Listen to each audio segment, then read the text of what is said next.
everybody, I'm Fenichel. In this lesson we're going to be taking a look at the groove for What Is Hip, which is Tower Power, Dave Garibaldi. In response to the soul vaccination breakdown that I had done previously, I had a couple of students ask me, well, why don't you do What Is Hip? We're going to break it down because there's actually 3 different parts that I want to show you that pretty much make up the entire song. Of course, there's little transition parts in between. We're not going to go too crazy with that, maybe in a different lesson. But for right now, we're just going to concentrate on that verse groove, the intro groove, and that outro groove. This particular groove is kind of based in that linear fashion where everything is on its own spot. Now, it's not truly linear because the bass drum does line up with some of the hi-hats every now and then, and we're going to do a very skeleton version of it, so that way you could understand the feel of it, and then maybe later add your own inflections to make it sound the way you want to make it sound. Let's go ahead and take a look at the intro groove first. On the intro groove, what we're going to do is we're going to work on just getting the ostinato together. The idea of this, and a 3, and a 4, and a 1, and a 2, and a 3, and a 4, and a 1, and a 2. So you got to get that feeling of da, ta, ta, ta, ta, ta, ta, ta, ta, ta on the hi-hat. Then of course throw the backbeat in. 1, and a 2, and a 3, and a 4, and a 1, and a 2, and a 3, and a 4.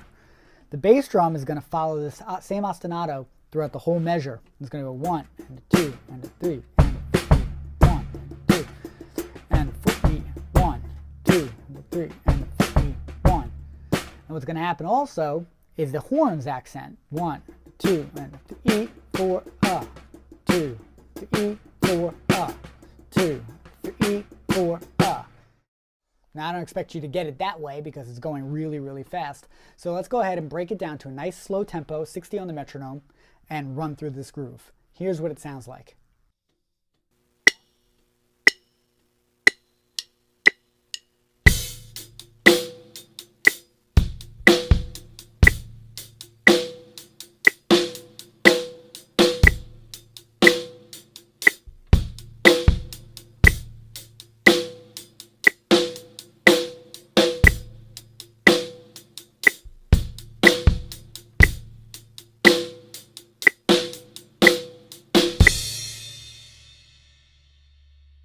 Now let's work on breaking that apart.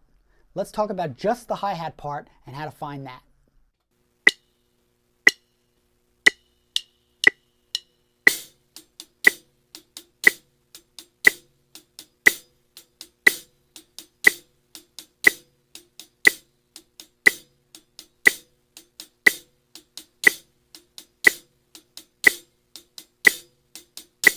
Next step, we're going to add the snare drum to that.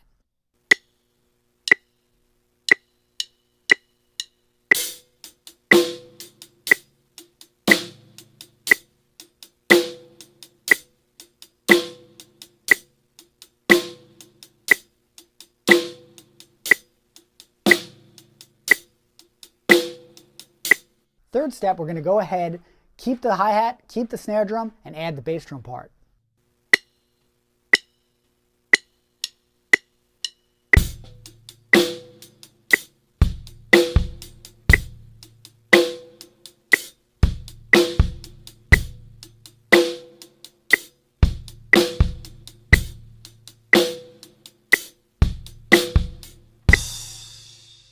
Finally, we're going to show you where those horn hits line up with the snare drum.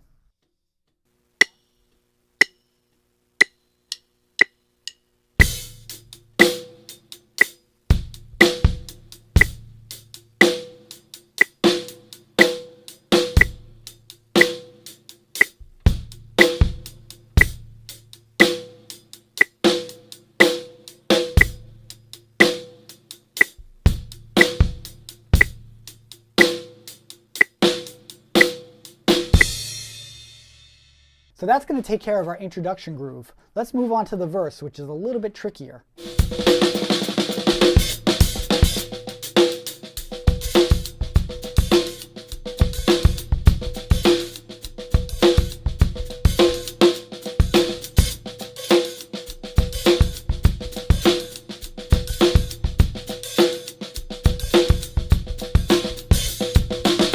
It's actually funny because the verse actually reminds me of a Neil Peart Rush groove. If anyone's ever learned like YYZ or any of those Neil Peart grooves, they know this.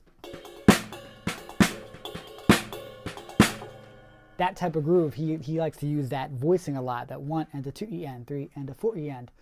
That's the basis actually of this groove as well. Of course, he's playing it with a little different inflection and bringing it back and making it more of a groove, but the sticking, it fundamentally is exactly the same. So it's going to be right, left, right, right, left, right, right, left.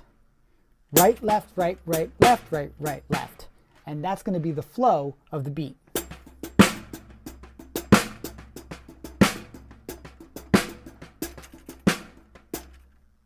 Of course, you're going to still add that same bass drum ostinato to that, and then we're going to work on putting eighth notes in on the hi-hat, which makes the hi-hat open up in a couple of spots that are kind of hard to find. So if you get everything right, those hi-hat openings should just happen on their own. You shouldn't have to worry about where they're actually working out.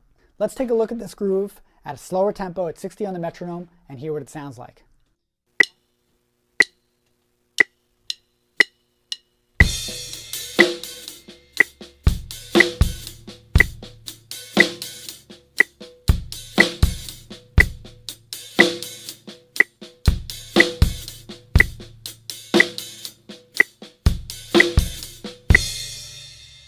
All right, great. Now let's take a look at just the hi-hat part and break that down.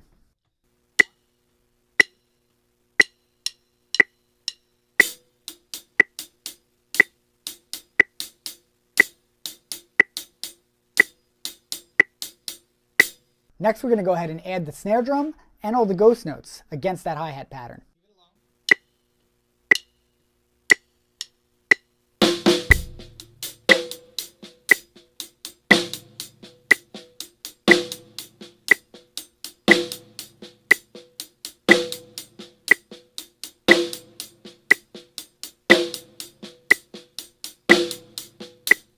The next step is we're going to keep that pattern and add the bass drum to it.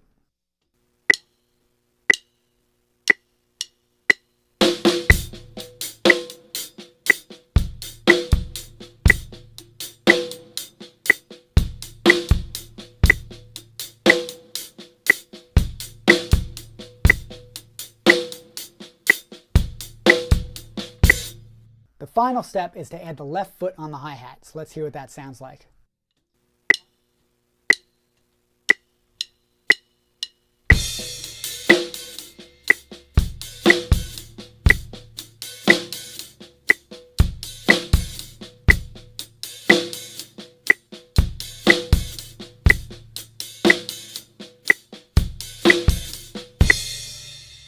Now you want to practice going back and forth between that intro and the verse and just trying to make that transition nice and smooth.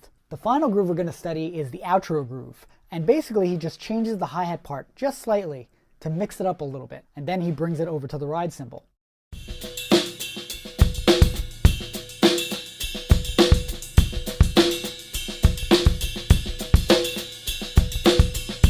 Let's take a look at what that sounds like at a slower tempo.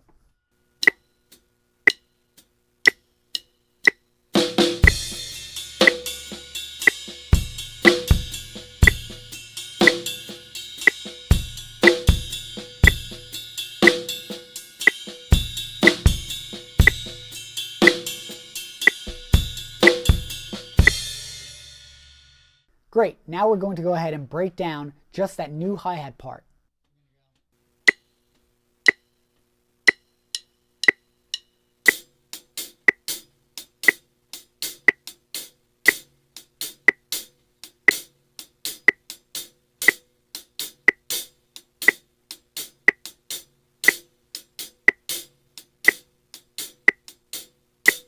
The next step, once again, we're going to add your snare drum and your ghost notes against the hi-hat part.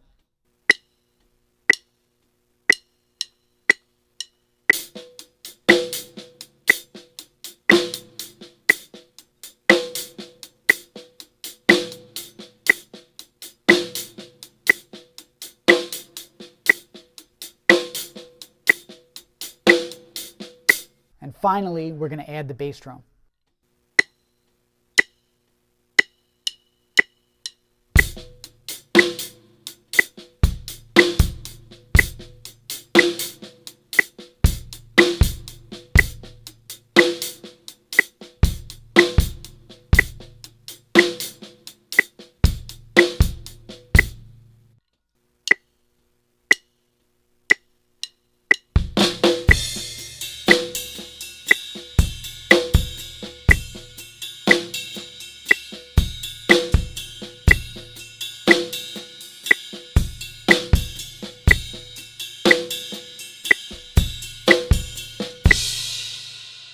So that pretty much wraps up all the foundation grooves of what is hip. Now, like I said, there's a bunch of those transition spots that you got to get into, and that's a little bit of a different thing.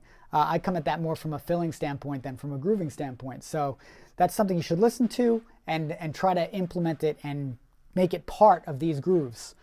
For those of you that are really enjoying these lessons and getting something out of it, I want you to check out my website over at thedrummersalmanac.com.